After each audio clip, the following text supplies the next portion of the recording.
Hey everyone, thanks for being tuned in to KPOV 88.9 FM, your high desert community radio in Bend, Oregon. I hope you're having a good day. This is Stacy Dredd, Galactic Ambassador in the Cosmic Community, an astrology program here on KPOV every Tuesday at 4:30 to 5 p.m., where I talk about the lunar and planetary influences and how these energies may be felt in our day-to-day, and how we may be able to work with these cycles to live in harmony with the universe and create a more benevolent life for all. So thank you again for making time and space in your day to receive this message. And the archive will be available at kpov.org. The Cosmic Community page there. You can find that, and you can listen to my archives and see the music that I play also gets listed there on the Cosmic Community page on KPOV. So share the archive out and go back and listen if you need to later in the week to sort of refresh yourself on the messages that may be available for you. So this report is coming in from the West Coast of the United States, Pacific Coast time on June 7th, 2022. We start out this week with the first quarter moon in Virgo. And so there may be a really nice opportunity this early in the week, Tuesday, Wednesday, feeling like really good days to embrace the Virgo moon, which really brings us a sense of being refreshed, an opportunity to detox, to bring a little cleanliness, to clean things up a bit, and to sort of clear the air and clear the space where you reside, so that we can, have a clearer mind and be able to focus a little more. That's what those Virgo energies really bring into us, and it's a sense of really sort of starting fresh again.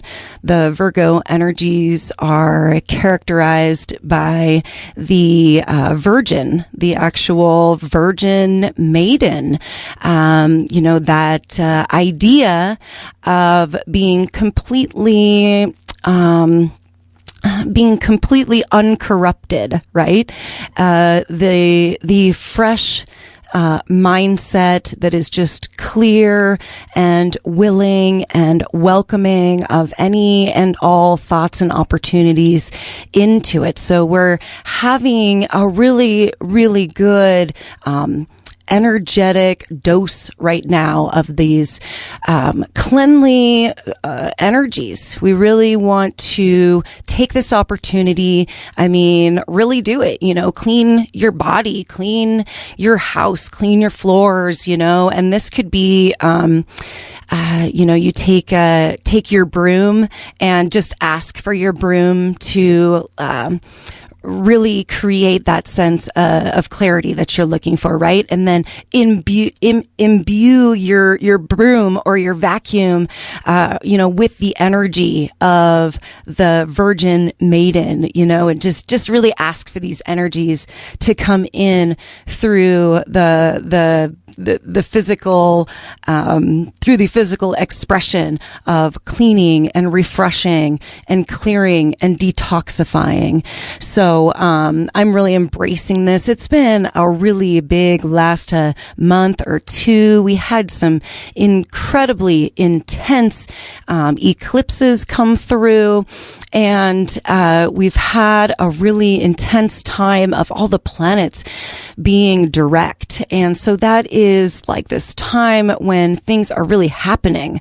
We have come to some new places in our lives, and we're now trying to integrate. We're trying to figure out, how these new sets of information and experiences that have come in, how we can integrate them now into our lives and really use the lessons that have come through to continue to move forward. So early in the week, this week is a good time to sort of organize and to make sure that you've got your lists, your to-do lists, checked off, and using this really beautiful detoxifying energy to sort of have a little bit of a reset early in this week so that we are ready to move forward, because later in the week we do have some more energies coming through, and I'm going to go ahead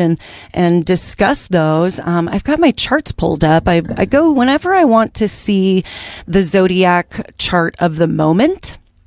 I go to astroseek.com, and it provides a chart for the moment. You can actually go in and give the coordinates, or just like the city and state where you are, and it'll give the exact chart of the moment of where you are. And so if you're interested in doing that, that's astroseek.com. I'm looking at the chart for June 7th right now. That's the one for today.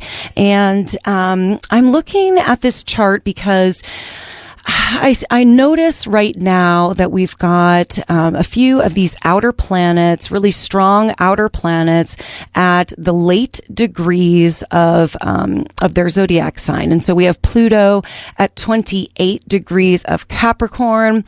We have Saturn at 25 degrees of Aquarius, and Neptune at 25 degrees of Pisces. We also have the full moon next week coming up. That's going to be at 23 degrees of Sagittarius. And so we have a lot of strong outer planets that are hanging out in the later degrees of their sign. And so these planets are working with these themes really intensely in these later degrees. This can become the sort of the moment of, oh geez, I've really got to get this in right now before my opportunity, before the energies, before this energetic cycle comes to a close. And so I mentioned Pluto at 28 degrees of Capricorn has just recently this month stationed retrograde and is now moving backward, going to be going back to, I think, about 26.5 degrees of of Capricorn. And so look in your chart at 28 to 26.5 degrees of Capricorn. You can see what may be coming up for you. Also, look to see if you have a sextile or a square, anything 2 signs away at 28 to 27 to 26 degrees, that is going to be squared off by this Pluto. You can look for a trine 3 signs away. And right now we've got Mercury making a trine to Pluto, and that is going to be coming to an exact point on June 10th.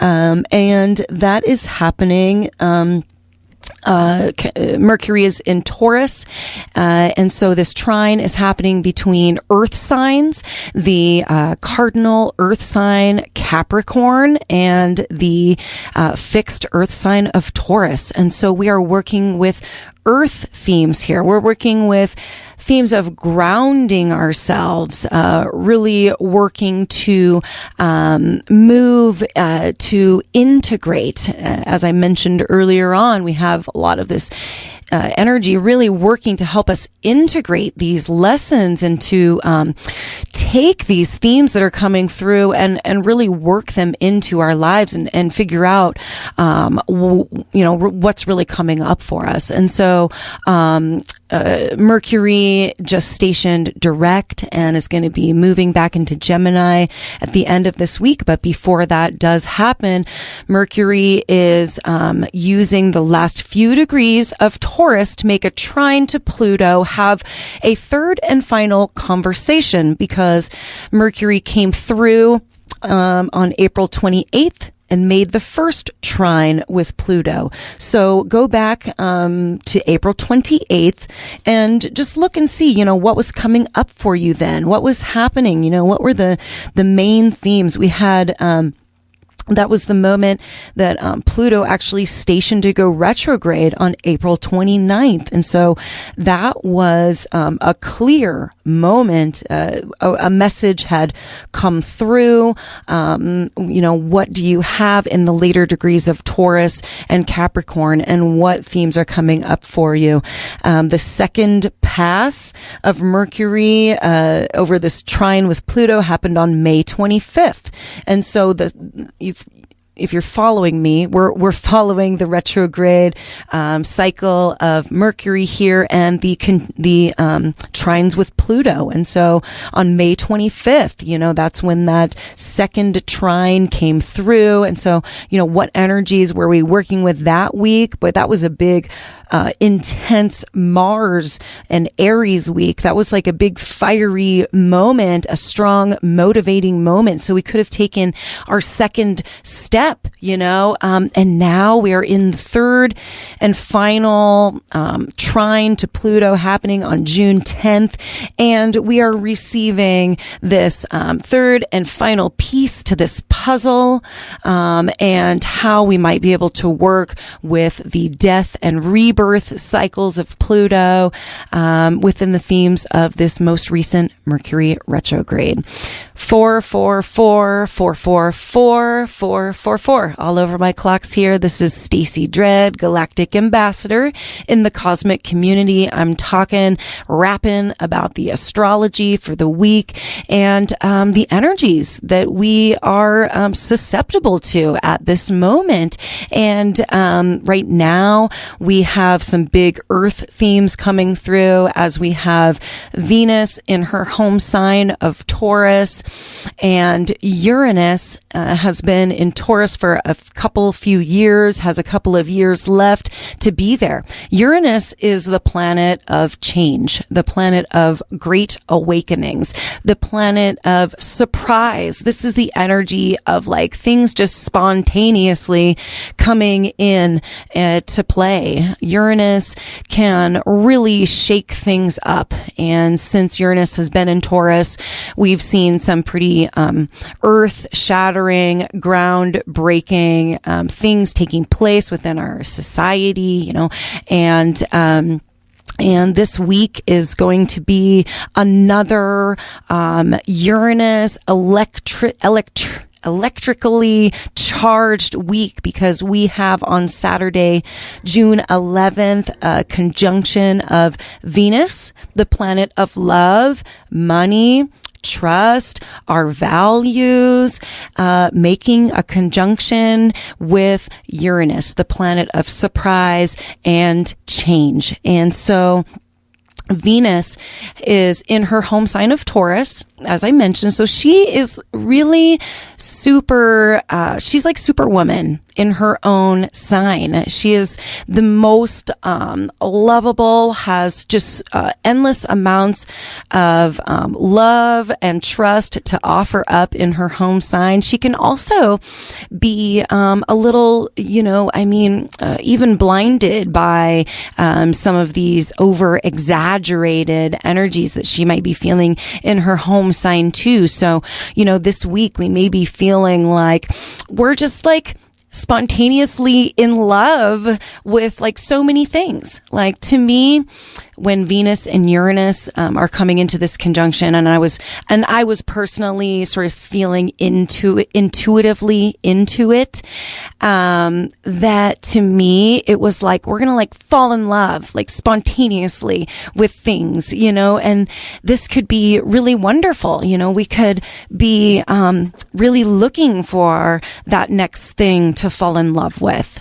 We could really be looking for somewhere to direct all of this love energy that we have inside of us. We're looking for an outlet for it. And so we could spontaneously, really find some really good Venusian energy flow. This could also be, so that was kind of like what I just described, we could spontaneously be just like loving on things. That to me is like the really beautiful expression of what that could would be the highest expressions of that energy. And sort of like maybe some lower expressions of this energy could be that we are a little bit blinded by this spontaneous love, this overwhelming sense of awakenings that we're having in regards to love and trust and money and what and how we value things around us. That this is all happening in the sign of Taurus. Taurus also represents our material possessions.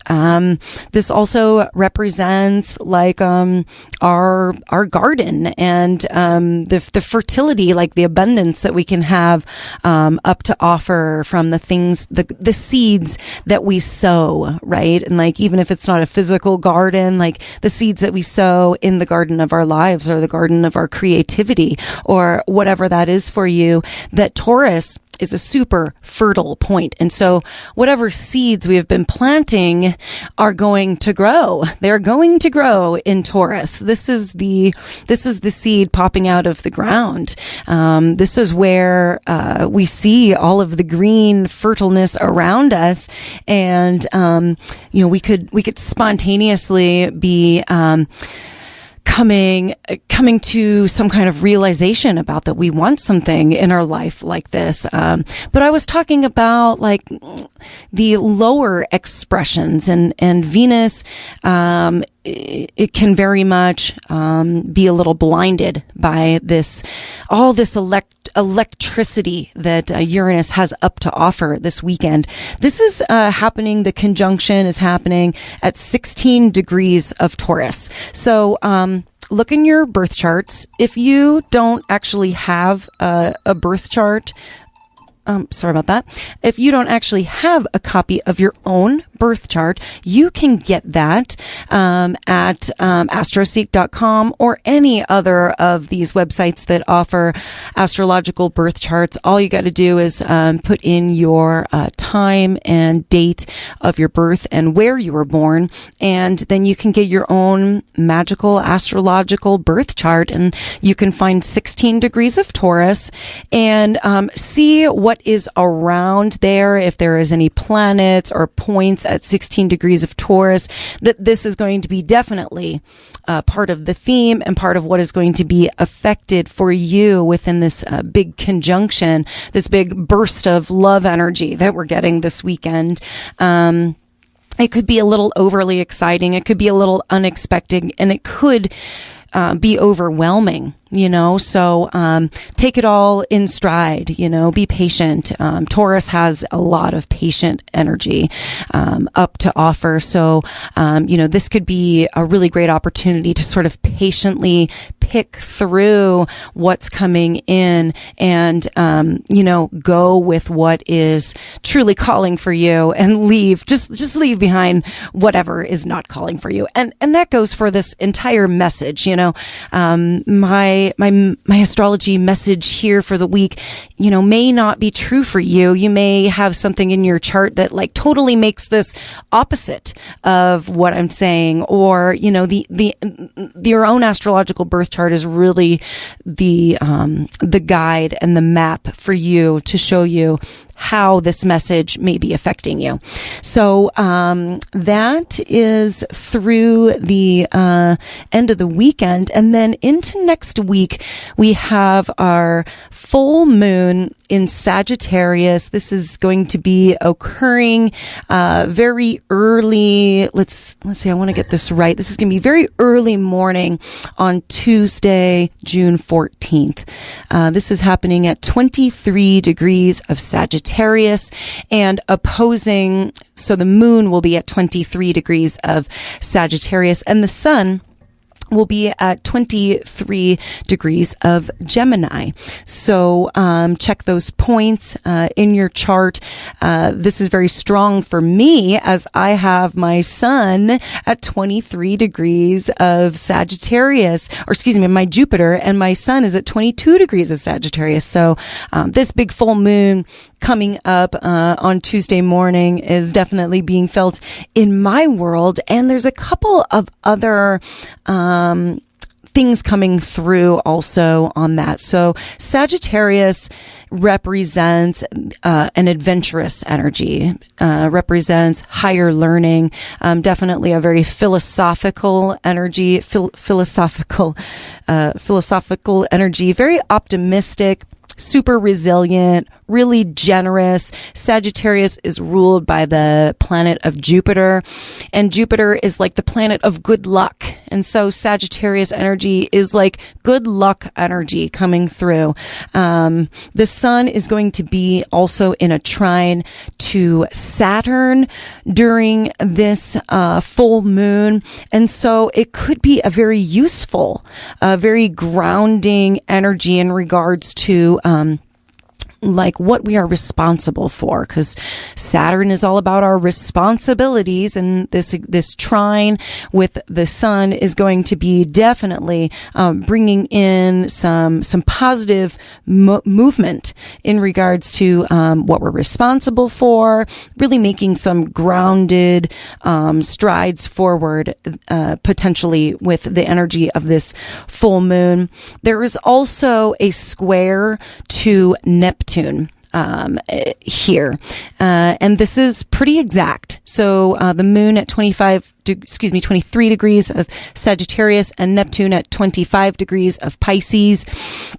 This could be an element of sort of a fantasy element. Neptune represents everything fantastic, all of those things that are magical and sort of mystical. This is also a very hypnotic sort of energy. And so a fantasy land could be sort of seen around this full moon. That could be really great for you. You could be needing to dive into your hopes, your dreams, your desires, your fantasies, your creations about what your life wants to be. We could also get kind of lost in this fantasy. Sagittarius is also a little bit of an idealistic energy, which can be very limiting if we think about it in the way of like, I have this idea and I want it to be like this. And that's why I always personally ask for the most benevolent outcome, because I personally don't think that I, might be able to know the absolute best thing, that there's a higher energy, there's a higher, maybe there's a higher knowledge to the universe. And this is all very Sagittarian energy, to be sort of in this idealistic mindset that there is this greater thing in the universe, in life, that we are striving for and serving. So just be aware of this, right? That's why we study the astrology.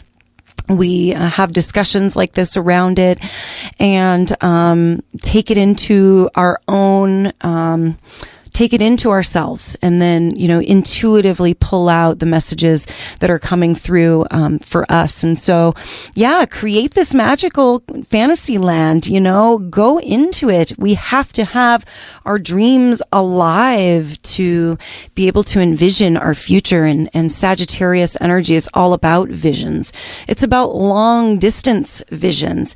Sagittarius energy usually comes around the winter solstice, the time when all of the leaves are off the trees, and when the snow is starting to fall, and we can see long distances through the trees, and sort of the horizon, comes into view, and that is the long distance, long term vision that Sagittarius energy can provide for us. So I will definitely be discussing a little more the hangover off of the full moon next week, as I'll be back on the day of the full moon, Tuesday the 14th of June, for my astrology report next week. But that's about it for for the energy of the week. If you have any questions, concerns, comments, send me an email at thecosmiccommunity@kpov.org. And I really appreciate you supporting this program. And be well. Have a good week. And I will talk to you then.